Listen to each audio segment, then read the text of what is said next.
Let's begin. First, you probably think time has a direction.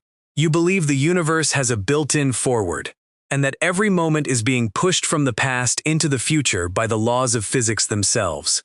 Let's test that idea from the ground up. What is a law of physics really?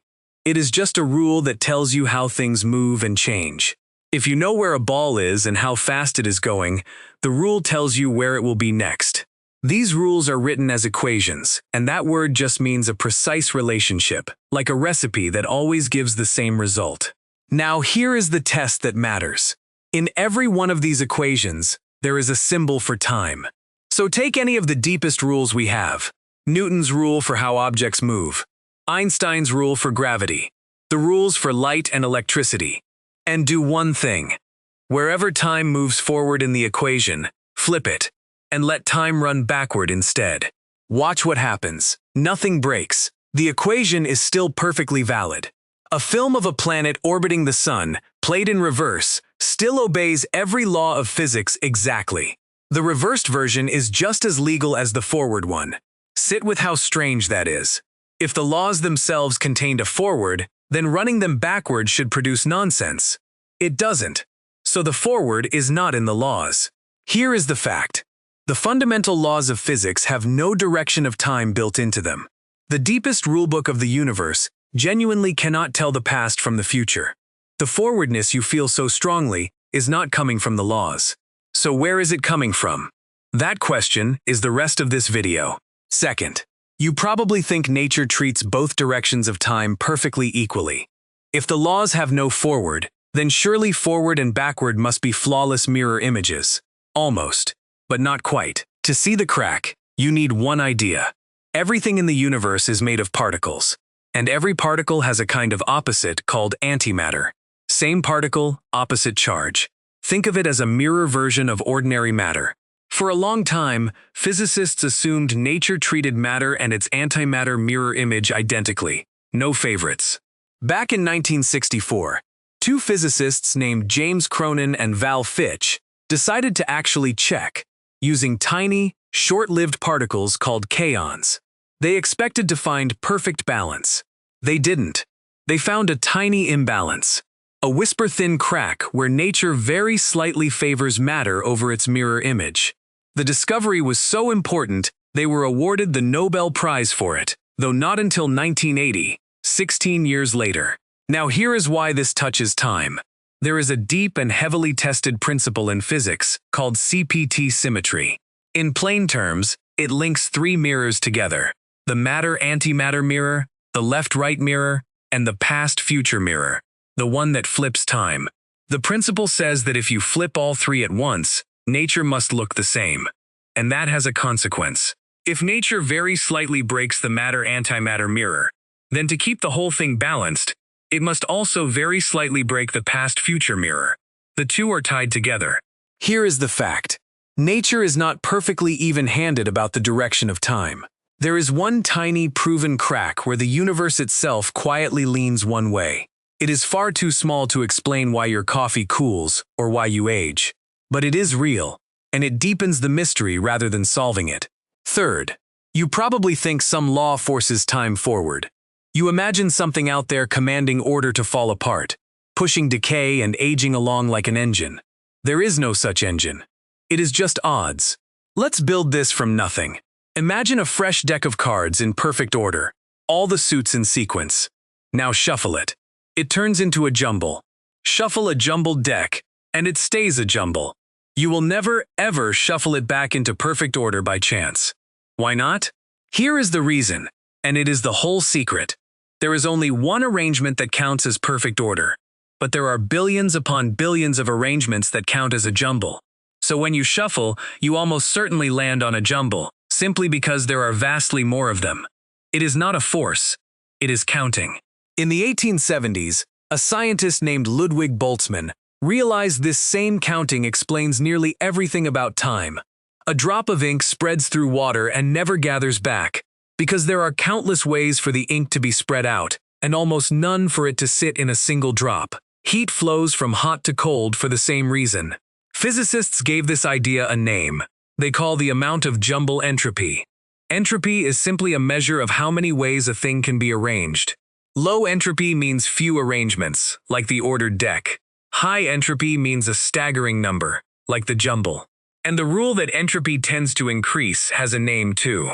It is called the second law of thermodynamics, and it is one of the most ironclad rules in all of science.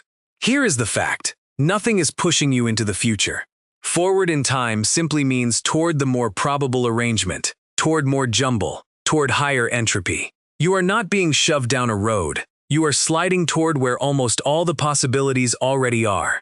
Fourth, you probably think the early universe was nothing special, just an ordinary starting point. This one might surprise you the most, because it was the exact opposite. It was a state of extraordinary order. Here is the puzzle that forces this conclusion. We just said jumble is overwhelmingly more likely than order. So if the universe is constantly getting more jumbled, run that backward. Yesterday was more orderly than today. Last year, more orderly still. Keep going back. And the beginning of the universe must have been in a state of almost unbelievable order. Otherwise, there would have been no order to lose, and no forward slide at all. We can actually look. A satellite called COBE launched in 1989, and by 1992 it had mapped the faint glow left over from the Big Bang itself. This glow is the oldest light in existence. Light that has been traveling for nearly 14 billion years. And what the map showed was a universe astonishingly smooth and uniform, the same temperature in every direction to an incredible precision. That smoothness is the fingerprint of an extraordinarily ordered beginning. Here is the fact. The universe did not start as chaos. It started in a rare, low-entropy, highly ordered state, and it has been slowly running down ever since. Everything you call the passage of time is the universe spending the order it was born with. Every moment you have lived is one more withdrawal from a bank of tidiness deposited at the beginning of time, draining away and never coming back. Fifth, you probably think there is one shared now. You believe everyone, everywhere, is living in the same present moment, one universal now ticking along for all of us together. There isn't. Build it up from one fact, the strangest fact in physics.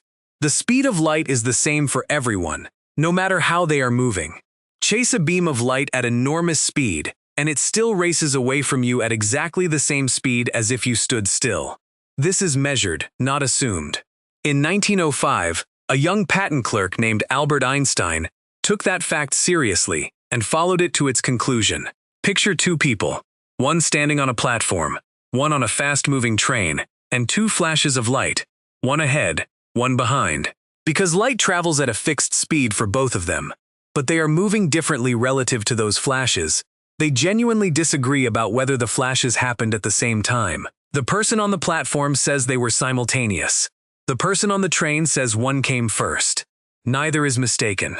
Their disagreement is built into the structure of reality. Physicists call this the relativity of simultaneity, which simply means that whether two things happen at the same time depends on how you are moving. Here is the fact. There is no universal now. The present moment you feel so certain of belongs only to you. Two observers can disagree about what is happening right now across the universe, and both are correct. The shared, ticking present that everyone lives in together does not exist. Sixth, you probably think all clocks tick at the same rate. A clock is a clock. Time is time. The same everywhere. It isn't, and this one was caught red-handed. Here is the principle first. Einstein's relativity predicts that time itself runs slower for things that move fast, and runs at different rates depending on where you are in gravity. Not the clock machinery slowing down. Time itself. Physicists call this time dilation, which just means the stretching of time. In 1971, two scientists named Joseph Haffel and Richard Keating decided to catch it directly. They took 4 atomic clocks, the most precise clocks of their day, clocks that keep time by the steady vibration of atoms. They flew them all the way around the world on ordinary passenger planes, first heading east, then heading west, while identical clocks stayed behind on the ground. Then they brought them home and compared. The clocks disagreed. By exactly the tiny amount relativity predicted, the clocks that had flown had recorded a different amount of time than the ones that stayed home. Here is the fact.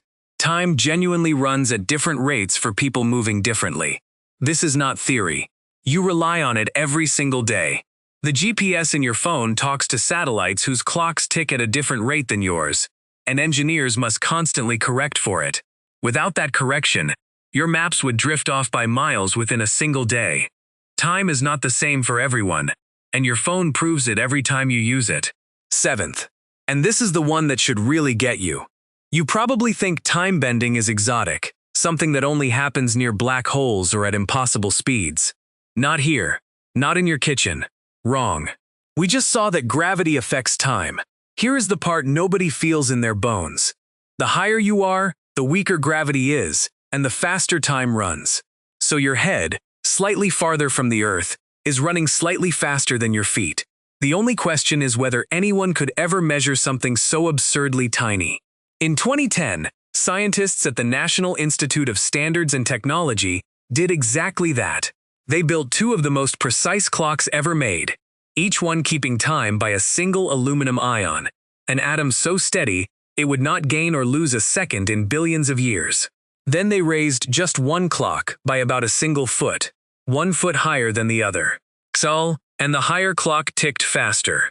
They measured it, at a height difference smaller than your own body. Here is the fact. Time is passing at a different rate between your head and your feet, right now, as you listen to this. The difference is unimaginably small, adding up to less than a millionth of a second across an entire human lifetime. But it is absolutely real, and it has been measured in a laboratory. Time dilation is not science fiction happening far away. It is happening inside your own body, in this moment. So here is where all of this leaves you. Time has no built-in direction. The forward you feel is not a law, it is odds, plus a universe that happened to begin in extraordinary order. Nature very slightly leans one way. There is no shared now. Clocks genuinely disagree. And time bends, even here, even now, even across the few feet of your own body. Almost everything you assumed about time, the most basic fact of your entire life, turns out to be wrong. And science proved it decades ago. The strangest part is not that the universe is this strange. The strangest part is that you never felt a thing.